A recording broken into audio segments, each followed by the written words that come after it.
Hi, everyone, and thanks for checking out this movie review. So, today I'm going to continue with the Nightmare on Elm Street series review, and I'm up to and we'll be reviewing A Nightmare on Elm Street Part 3 Dream Warriors. Yeah, so Dream Warriors was released in February of 1987. It's obviously the third installment of the film. It takes place a year after the events of Part 2, and therefore 6 years after the events of the original. So it's a film that was directed by Chuck Russell. The story was originally developed by Wes Craven and Bruce Wagner. Um, let's see. It stars Robert Englund, of course, as Freddy Krueger, Heather Langenkamp as Nancy Thompson, John Saxon as Donald Thompson, Craig Wasson as Dr. Neil Gordon, Patricia Arquette as Kristen Parker, and Larry Fishburne as Max Daniels, who's an orderly. So that's just a few of the characters. Obviously, this movie has a lot of characters, but those are sort of the main standouts or the main characters, the cast of characters. So I'll just kind of get into the premise and the setup of the movie, and then I'll get into my thoughts and review, which will contain spoilers. So we're introduced to a teenager, Kristen Parker, who's played by Patricia Arquette. She dreams about being chased by a disfigured man wearing a bladed leather glove, Freddy, of course. He attacks her in her bathroom after she thinks she is woken up, making it look like she slit her wrists in the real world. Believing that Kristen's suicidal, her mother admits her to Weston Hills Psychiatric Hospital, where she is placed under the care of Dr. Neil Gordon. At the hospital, Kristen fights against the orderlies who try to sedate her because she is afraid of falling asleep. The new intern therapist, Nancy Thompson, calms her down and earns her trust by reciting part of the Freddy nursery rhyme.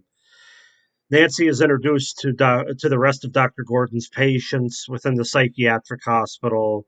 And they basically it goes from there where these patients, including Kristen Parker, are trying to explain to the adults what's really going on, dreaming about Freddy, who's trying to kill them. Of course, Dr. Neil Gordon and the other doctors there think that they're making it up, that they're suicidal, things like that. So, and of course, Nancy, who's been through this before, is on the kid's side ultimately, and tries to convince Dr. Neil Gordon of what's really going on. And so that's basically the setup and the premise of the movie. Most of the movie takes place in the psychiatric hospital, Weston Hills. And like I said, Dr. Gordon tries to try works to try to keep these patients alive, try to understand where Nancy's coming from as well as the kids. And of course, the other doctors and adults aren't having any of it. They think they're all made up. So that's basically the setup for it. As far as my review and my thoughts on it, this I know this is probably the favorite movie of many of the fans of the series, Dream Warriors. It's definitely more of a direct sequel to the original movie, A Nightmare on Elm Street. Part two was sort of, I mean, even though it talked about things from part one, like Nancy Thompson having lived in the house and finding her diary, her boyfriend being murdered across the street. This feels more like a direct sequel, not just because Nancy and her dad are in this movie again, but overall, it's in the same vein of the as the original movie, where the second one kind of went off a little bit and did its own thing in terms of breaking some of the rules and stuff. So yeah, that's Nightmare on Elm Street 3 Dream Warriors. So I'll start with the pros, what I liked about this movie, and there's a lot. Um, the character, you have to start with the characters. I think of all the franchises, horror franchises, it's not often that we actually get likable, well developed, and well acted characters, especially in sequels. Sometimes it's hard enough to get them in the original movies of these franchises, but this is definitely the best. I think the best character driven film of all the Nightmare on Elm Street films, even the original, I would argue. Um, Obviously, Nancy coming back, Heather Langenkamp's in top form. John Saxon, who's not in the movie a whole lot, probably about a third of the movie, but he's really good, fits right back into his character. Craig Wasson as Dr. Neil Gordon is good. Obviously, well, I'll get into that in a minute. Larry Fishburne kind of has, this is before he was like a big star. He kind of has more of I don't want to say, um, what's the word I'm searching for here? Oh, it'll come to me, I suppose. Cameo. Yeah, it's not a cameo. He's in the movie. He's good. Everybody's good. I mean, all the characters. I didn't go through the cast of all the characters just because it's too long. But there's not really one character that I don't like in this movie. Um, you care about all of them because they're well acted and well developed in the script. And they all fight together. It's easy to sort of for them to be likable because they're all trying to escape the same reality, the same uh, dreams about Freddy that they're having. So I think we care about what happens to the characters more in this movie than we do any of the other sequels, and to some degree, even the original. Um, Robert Englund as Freddy. This might be his best portrayal of the character because it's the perfect balance of humor and one-liners, as well as him still being sadistic and scary. It's just the whole movie for that matter. I mean, it's they couldn't have balanced it any better. They because this movie does introduce more humor than the first two movies were sort of dark and serious. This movie does introduce more of kind of lets Freddy go a little bit and spew out some one-liners which are funny. But like I said, it's not at the expense of the horror. That's where this movie exceeds all the other sequels because it just has the perfect balance. But yeah, Robert Englund is Freddy. I think this is my favorite performance of his, from both a scary and a funny standpoint. The lines he delivers, how he delivers them, the tone and the atmosphere of this movie is very much in the vein of the original, as I mentioned before, though it has more of an imaginative feel to it, and certainly dream sequences are more among the imaginative. Where in the first couple movies they were more based in reality, as much as dreams can be anyway. Um, the practical effects are awesome in this movie, especially like the worm monster. Um, yeah, there's just the practical effects. I can't think of any that I didn't like. I think they all worked. The scene with the puppetry, the puppet Freddy, the marionette, I should say. Obviously, the scene in the junkyard with the stop motion animation with Freddy's skeleton that he possesses is just great. Yeah, I can't give the practical effects enough. I know the only thing I guess I would say is I know that they talked in the documentary Never Sleep Again about at the beginning of the film when Kristen Parker's running through the house and she has a little girl in her hands. The little girl, she ends up seeing her skeleton. I know originally it was going to be more grotesque, where they were going to use like almost like an Auschwitz human figure, but they decided not to, and they just glued some skeletons together. But again, that's more of a story decision and more of a movie decision. The skeleton's still fine as far as special effects go, but that's one thing I wish they would have stuck with. And again, I know at the time why they didn't. Nowadays, I don't think it's be as big a deal. Um, Movie's got a great score, and of course, you can't talk about this movie without talking about the soundtrack by Doc. And so 80s, so awesome.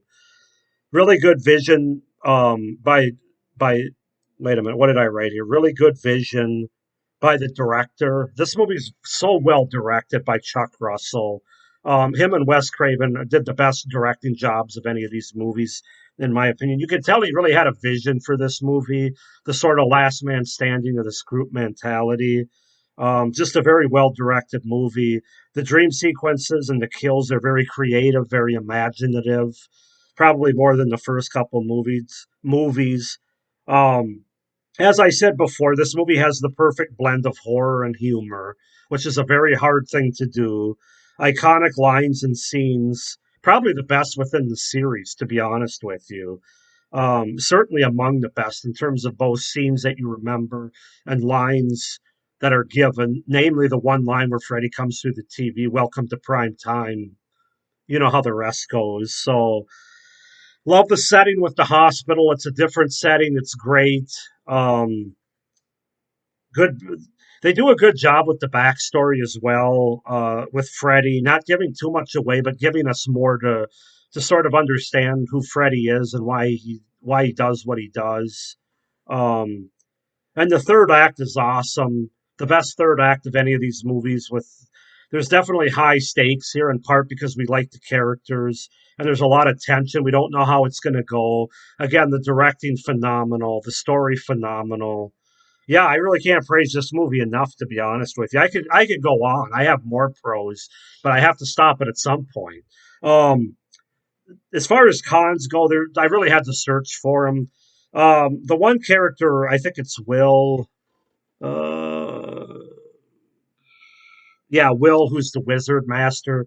That's sort of silly and hokey, very 80s Dungeons and Dragons. But of course, that's not enough to take anything away. That's just something that stood out that I kind of rolled my eyes at.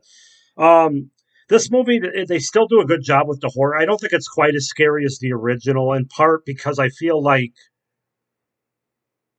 it's not as dark, and therefore the horror works more in a fantasy reality in this movie as opposed to an actual reality, if that makes any sense to anybody. Like the original is more based in reality, so it's scarier, and the way that Wes Craven shot it makes it more horrific, in my opinion. This movie's more fun and imaginative with its horror. I hope that makes sense. If not, comment down below. But that's not again. That's nitpicking. It really is. I mean, really, the biggest con that I can come up with is Amanda Kruger's ghost and that whole angle. It's kind of obvious that she's a ghost, and I'm not quite sure how she's able to converse with Neil in the real world, Dr. Gordon. That's never really explained. It's kind of breaking, you could say it's breaking a rule there. Um, but that whole angle, I mean, again, I know it's part of how they introduced the backstory, and that's fine. But her as a character, I just didn't really buy. And like I said, they were trying to make this twist that she was Amanda Kruger and that she was a ghost, which is pretty obvious when you watch the movie. So, um, but yeah, getting back to my earlier con, it's just not quite as scary as the original, but it does have horror in it yet. It's not just a total comedy fest. Um, but you know, it's less reality scary and more dream and fantasy scary. So that's my that's those are my cons. So yeah, great sequel. One of the best horror sequels and one of the best sequels, period, to any original movie. I mean, I put this right up there with Empire Strikes Back, and that's high praise as far as a sequel to a popular original movie. They get everything right in this movie. Like I said, the biggest thing is the balance. Freddy's performance, or Robert Englund's performance as Freddy, the story, the directing, the special effects, everything works in this movie just like the original. So just like the original, I'm going to go ahead and rate this a 9 out of 10. um yeah, it's just a great horror sequel, great Nightmare on Elm Street film, very high rewatchable value, very high. You can rewatch this film every day, really. I mean, it's got a high rewatchable value to it. So yeah, that's my review for Nightmare on Elm Street 3, guys. Go ahead and like this video if you like this review. Comment down below your thoughts on this movie.